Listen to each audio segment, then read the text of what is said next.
Well, hello everybody, and welcome to another ChiroSecure live event, the leader in avoiding claims backed up by the best malpractice defense. I'm Dr. Alan Weinstein, and I will be your host today, and I'll be bringing on Dr. Stuart Hoffman, the man responsible for these live events. We want to remind you that ChiroSecure's live events educate and support you, the practitioner, by making sure you have the information you need to protect you, your practice, and your future. Make sure you stay till the end of the show, and we will show you, one, how you could join our concierge service and be notified and receive automatically the transcripts from these live events, as well as show you how you could save anywhere from 10 to 40% on the current premium that you're paying. One last thing, on the page you're looking at now, right under the video that you're watching, you will see our Facebook like button. We'd appreciate if you'd click on that button. Today we have a special show. We have Randy Monroe of Brenner, Monroe, Scott & Anderson, Ltd. Today's show is the malpractice suit. Let me tell you a little bit about Mr. Monroe, and then I'll turn it over to Stu Hoffman. Mr. Monroe is an attorney with 31 years of experience in civil litigation and trial work with a concentration in medical and chiropractic malpractice defense. He is a principal in the law firm of Brenner, Monroe, Scott & Anderson in Chicago, and has litigated and tried cases throughout northern Illinois. He has defended numerous cases through jury trials on behalf of chiropractors, including cases involving vertebral and carotid artery dissections, strokes, joint injuries, and disc herniations. He was a defense attorney in several of the leading appellate court cases in Illinois involving issues of healthcare malpractice, including cases interpreting the Illinois Medical Studies Act and the Illinois Good Samaritan Act. And with that said, here's Dr. Stu Hoffman. Thanks, Alan.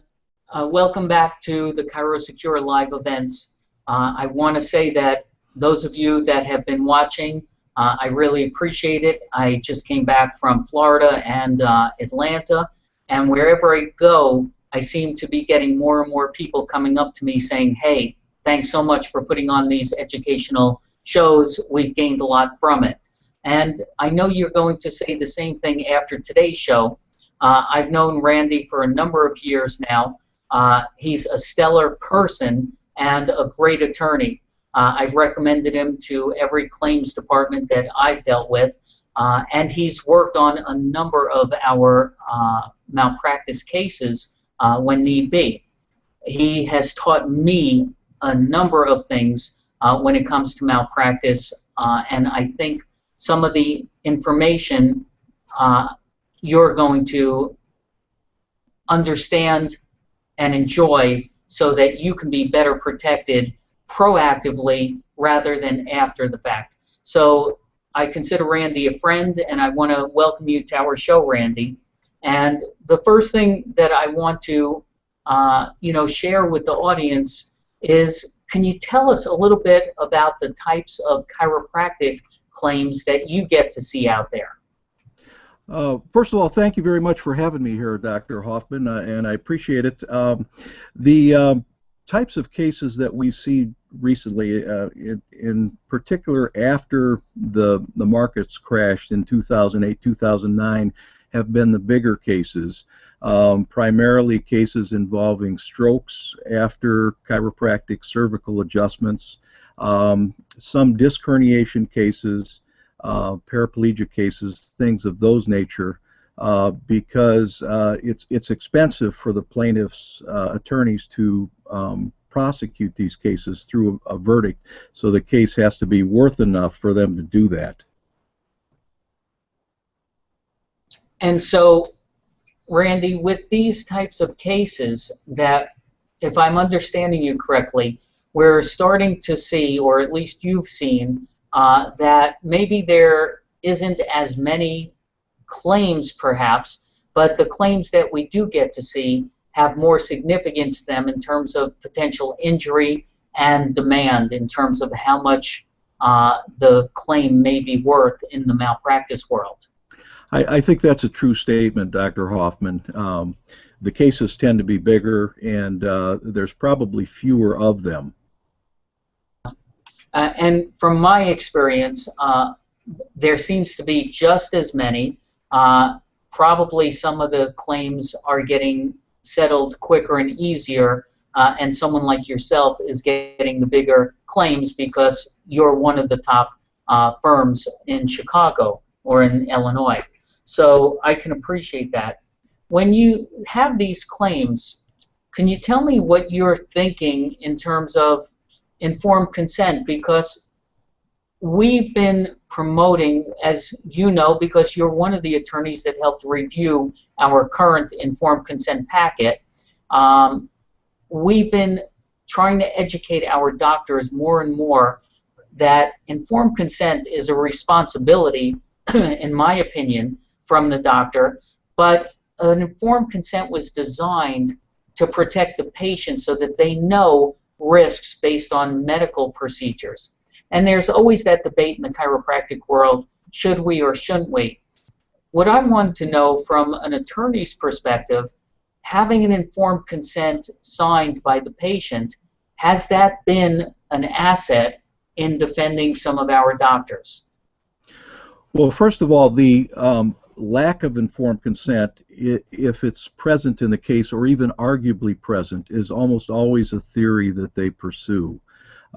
If there is a strong written consent that the patient has signed, that's always useful in eliminating that as a claim of liability on the part of the doctor. One example, I recently had a vertebral artery dissection case and stroke, and almost every case that I've handled of that nature before this one, I had no mention of that in the written consent, and most of them no mention in the verbal consent, the discussion that the doctor had with the patient.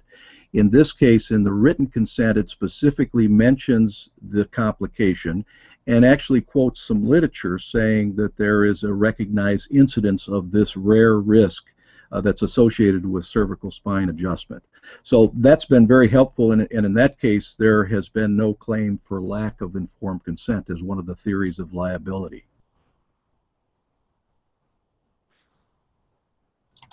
With the informed consent, what I have promoted, and maybe you can help elaborate on this, because I think you've touched on it a little bit, in that most malpractice claims have three major components: negligence, at least as an accusation, practicing outside of the standard of care, and was the patient informed?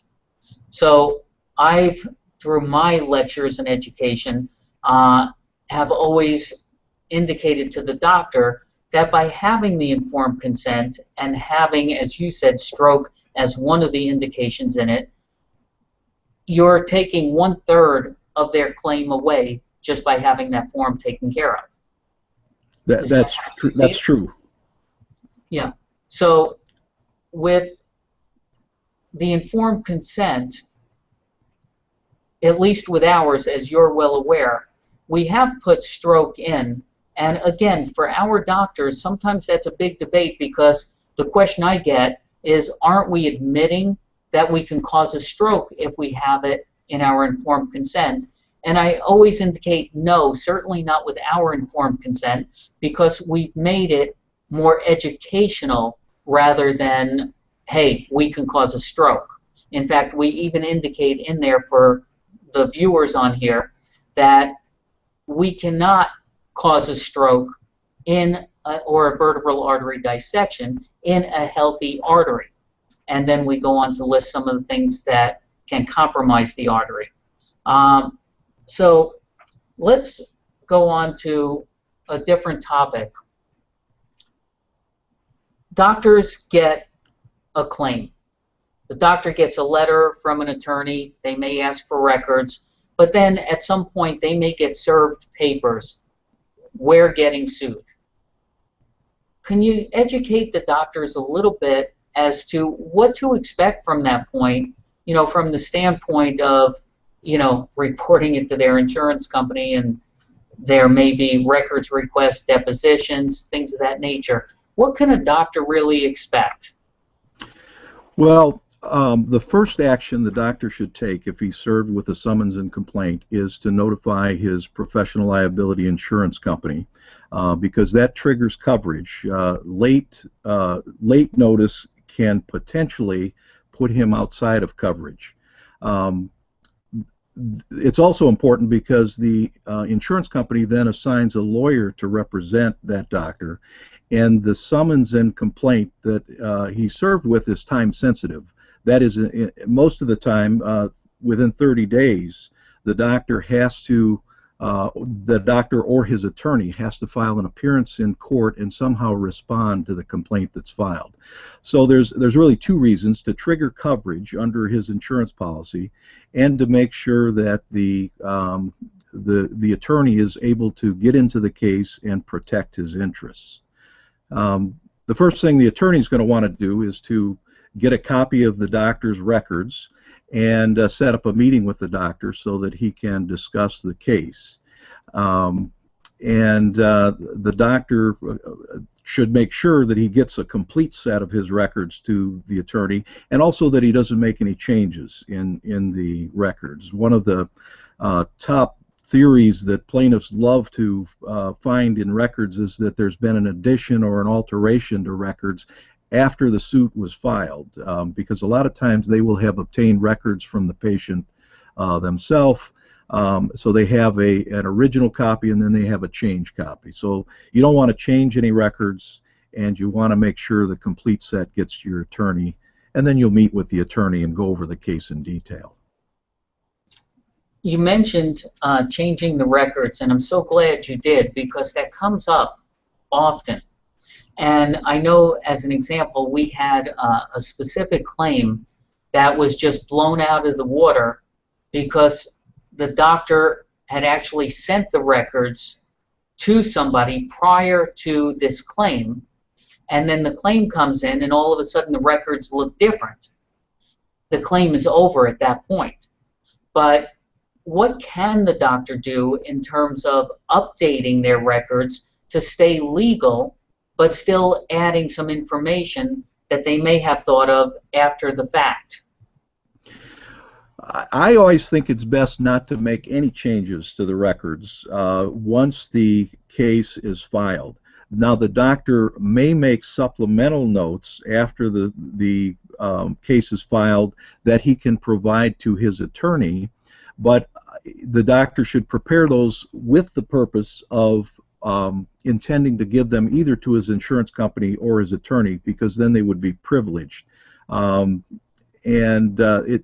would help, number one, preserve his memory about what occurred, because he's closer in time when he's preparing that note than he is at the time he's later going to give a deposition in the case.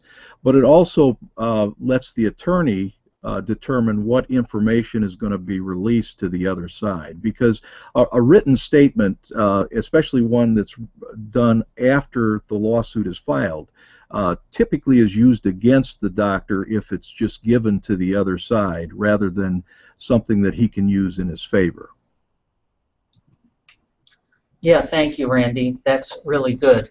And when we get claims, you had mentioned, certainly notify your malpractice insurance. Sometimes I've had doctors that actually tried to resolve it themselves, or they went and called a different attorney and gave them a down payment or some sort of fee, when that's really their insurance company's responsibility. So yes, communicating directly with their insurance carrier will help them all the way through. And I know certainly with us, the doctors that call us, we usually get very prompt response to them, because that's such a time that they're panicked, not having ever experienced something like this. And I think that that's a big issue for the doctors, is to know not to panic. There's somebody there that's on your side, not just your insurance company, but also the attorney that they've hired to be able to walk them all the way through this.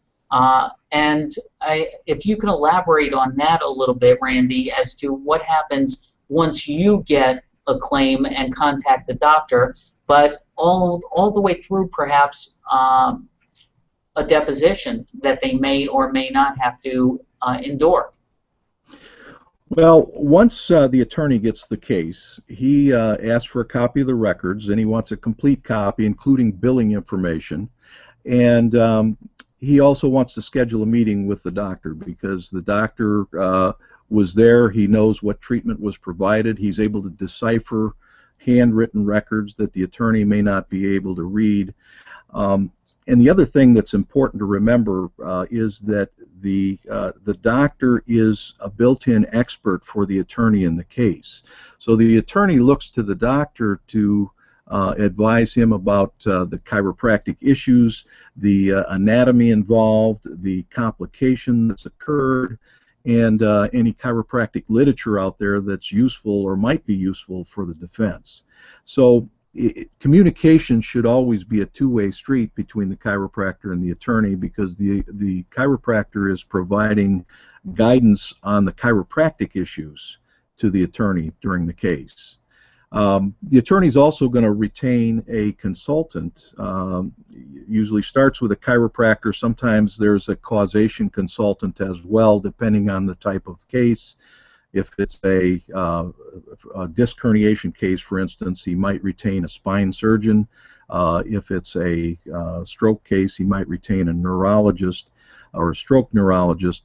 But he gets input from these sources on the anatomy and the medicine involved, and that assists him in proceeding with the case. I'm so glad that you brought that up, because you and I have discussed in the past certain expert witnesses that are out there in the field, and I think that the ones we have to offer our doctors are tops. But you mentioned that some of the experts are not necessarily always going to be just the chiropractor or a chiropractic peer. They may be a specialist, a medical doctor, or a neurologist, or a neurosurgeon, or something to that effect. And the doctor should know that that's not something to fear. That's something that's helpful to them, because some of these doctors that we get to do testimony on our doctor's behalf do not believe, as an example, that a chiropractor can cause a stroke for so many reasons, and that's not for today's time. But having these experts is in the doctor's best interest. So going back to the deposition, though, do all doctors that get sued have to go through a deposition? And can you explain what a deposition even is for those that aren't even familiar? Well, a deposition is a question and answer session where all the attorneys in the case, the plaintiff's attorney or the patient's attorney, the doctor is represented by his own attorney, and then if there's other parties in the case, for instance, a hospital or a primary care physician, if they're also sued, all of the parties will be represented by an attorney at the deposition.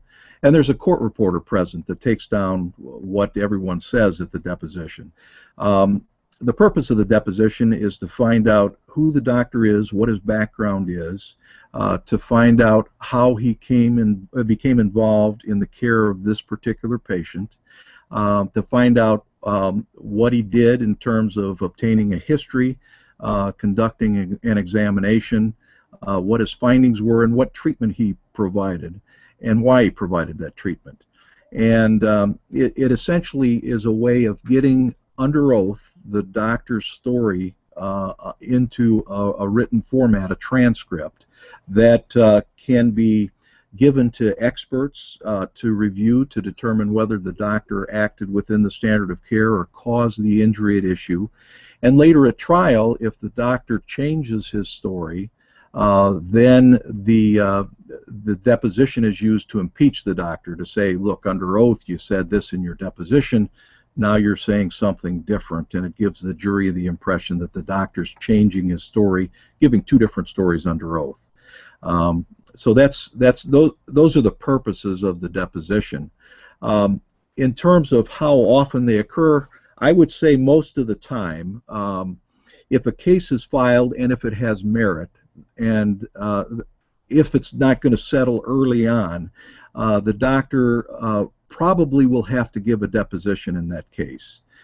Before he does, he'll meet with his attorney. I always suggest that the doctor meet at least a week in advance with the attorney to prepare for it, so that you're not doing the preparation on the day of the deposition, and you can put out any fires that you foresee or do research or things of that nature to better prepare for the deposition itself.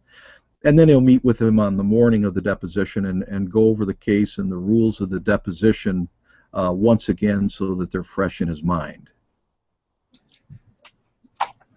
With the depositions, I think it's also important for our audience to know that even though you will get deposed, understand that it's no scarier than the patient being deposed and her experts. It's just part of that whole structure of a lawsuit, and it's not something to necessarily panic over.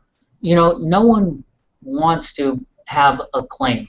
No one wants to have a lawsuit and go through all of this and having that dark cloud follow you for 6 months, a year, 2, 3 years. But once you're in it, it's important as well to know that you have a team of experts on your side helping you, walk with you, guide you, and have other experts to defend you at the same time. So as much as the doctors don't want to go through that, we both know, Randy, that very few claims, although some do, make it to court. The doctor's main testimony is usually through a deposition. Once the deposition is complete, what is the doctor's role following that? Because they've already given their testimony. Well, usually after the doctor's deposition, the parties' depositions are completed. The lawsuit then moves into the phase where they're taking depositions of other doctors, treating physicians, doctors that participated in the patient's care but weren't sued,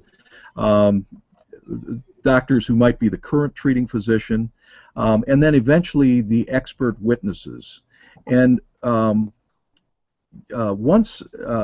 what I always recommend to the doctor is that they continue to participate in the case, ask for summaries of the depositions, if it's possible, attend key depositions like key treating doctors or the plaintiff's expert against the defendant doctor, and help prepare the attorney to take those depositions, look through the medical records, find issues that might be used in favor of the defense, and advise the attorney about those issues. In particular, with respect to the expert witness against the defendant doctor, I recommend that there be a meeting in advance of that deposition with the doctors, so that those kind of issues can be covered. How best to cross-examine him and challenge what his opinions are. And I also have a meeting with my own experts, the expert that I've hired on behalf of the defendant doctor, and cover the same things. How do I challenge this guy's opinions? What kind of questions can we put to him that will undermine the position he's taking in the case? With some of the claims that you've experienced, as well as myself, do you find that most of them resolve within a certain period of time, or what could the doctor expect? Well, that probably depends more than anything on the jurisdiction where the case is pending, because I practice in Illinois, and some counties it takes 3 or even 4 years or more to get a case to trial. Some counties you can get to trial in 18 months or 2 years. So it depends how long the case is going to take, but it's not a matter of months, and it's not even a year. It's usually more than a year in almost every jurisdiction, I believe. So the doctor should be prepared for the long haul, that this case could go on until a trial 3 years from the time it was filed. In terms of the number of cases that actually go to trial, it's probably a lot higher in healthcare malpractice cases than in other types of cases like auto cases, because doctors have to report settlements to usually their state licensing board and to the National Data Bank. So if a case is defensible, a lot of doctors will say, I want this defended because I don't want it reported. And so I'd estimate that whereas in an auto case 90 to 95% of those settle or go away before trial by dismissal of some sort or another, in healthcare malpractice I think it's more like 30 to 40% can go to trial. Yeah, with our ChiroSecure business, we find that it's a very insignificant amount that go all the way to trial.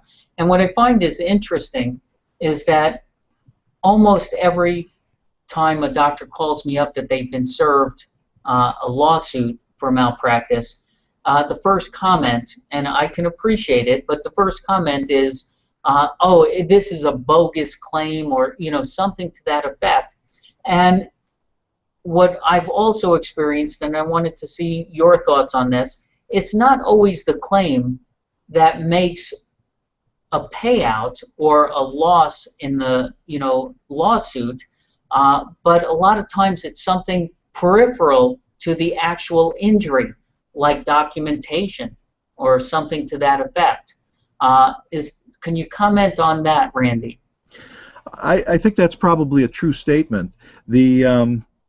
I would say that the nature of the injury is one of the primary drivers. If it's a catastrophic injury, the plaintiff's attorney will want to find some theory, and a lot of times it's a retrospective analysis of what was done, what could have been done differently to prevent this injury. And although most doctors would say that, well, that's not the standard of care, it's not, but that's the way lawsuits work. The plaintiff's experts tend to look at the case and say what could have been done differently, and that becomes what they say the standard of care requires, and it's the way that the case is able to go forward, even though we have our doctor and our experts say that's not the standard of care, and everything was done correctly in the case.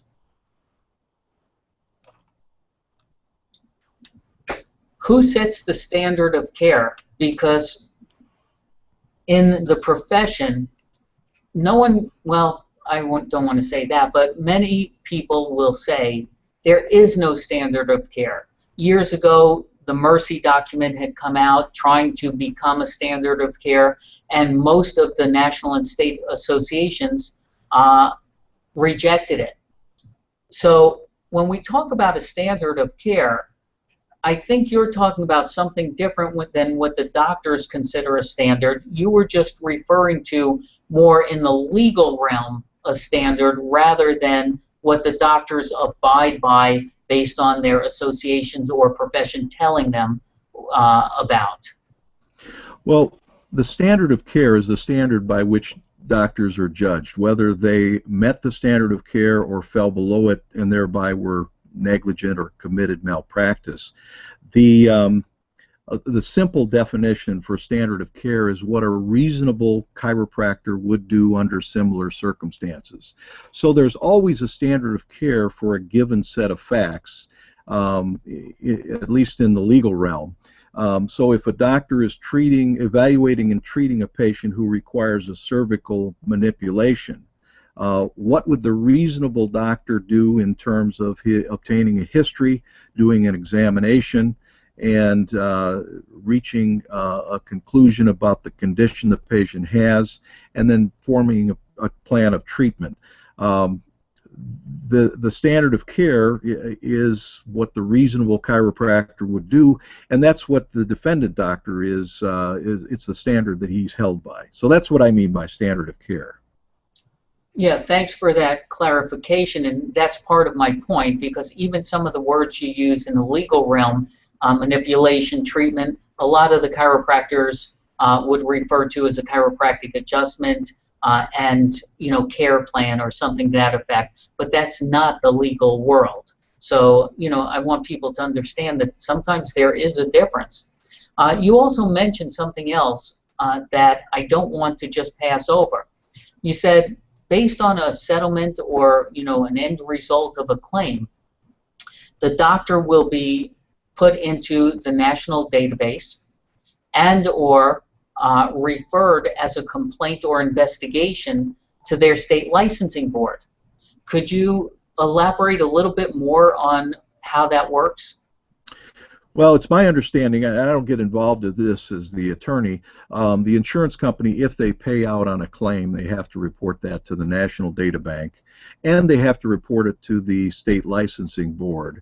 The state licensing board takes that information, and at least in Illinois, they typically will send a written inquiry asking the doctor to explain the nature of the case, what the injury was, and why the case was settled. A lot of times, depending on the facts of the case, that's the end of the inquiry. Sometimes it goes on to an informal interview with the doctor. They ask the doctor to come in and talk about the case, explain what went on. Sometimes it goes farther than that. They can file a complaint and seek some sort of disciplinary action against the doctor.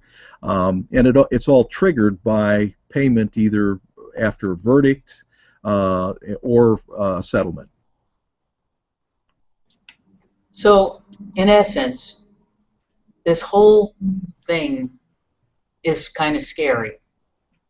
For a doctor that's never been in this kind of situation, it's a scary time. And my attitude toward the whole thing is, hey, if God forbid you're one of the doctors, even though statistically speaking, it's still an exception rather than the rule to get sued. But if you're one of the doctors that do, hey, we have a great team to work with you, hold your hand, and walk you through this. You will be okay in the end.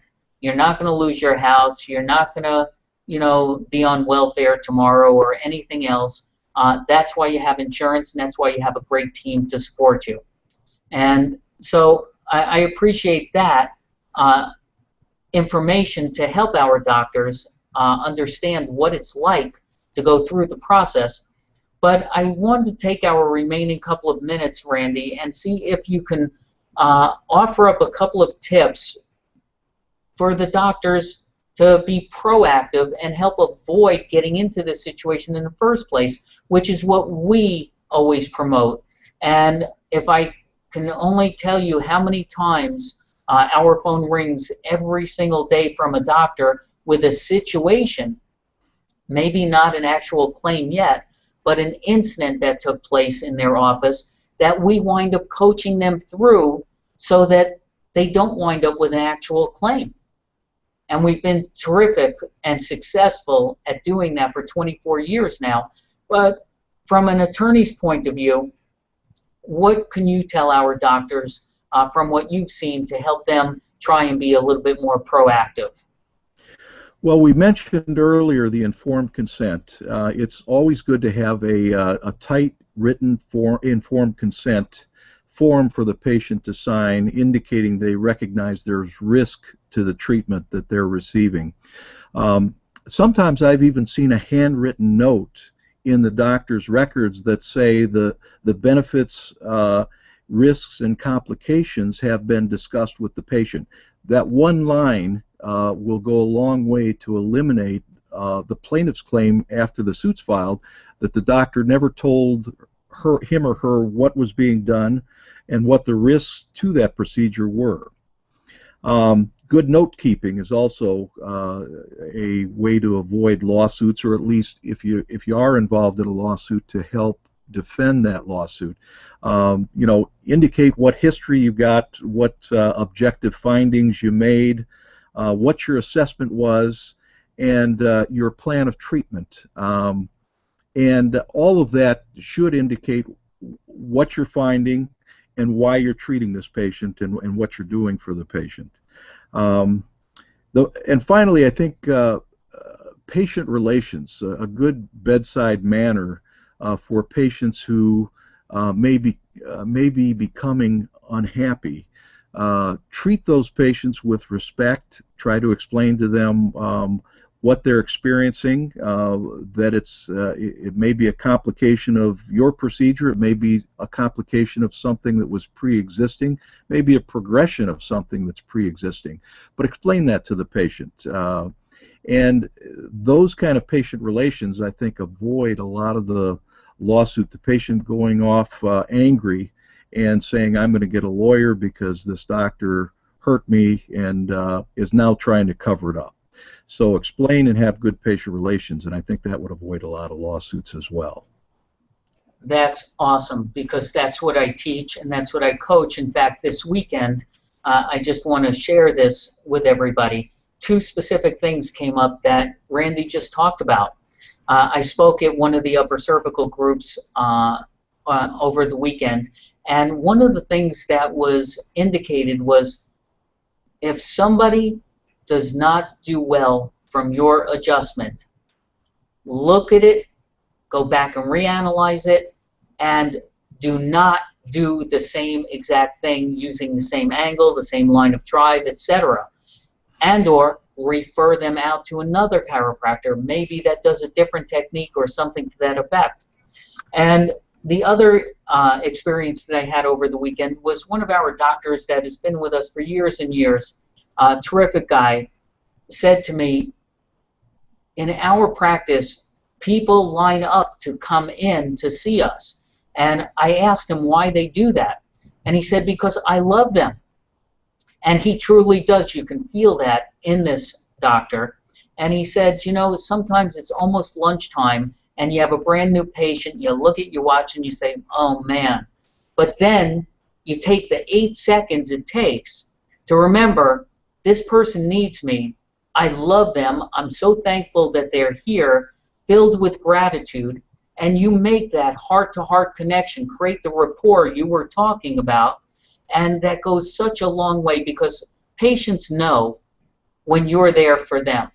And you've done a terrific job today, Randy, and presented such good information. I really appreciate it. I've referred people that aren't even with us or for other types of legal issues that are up in Illinois to you.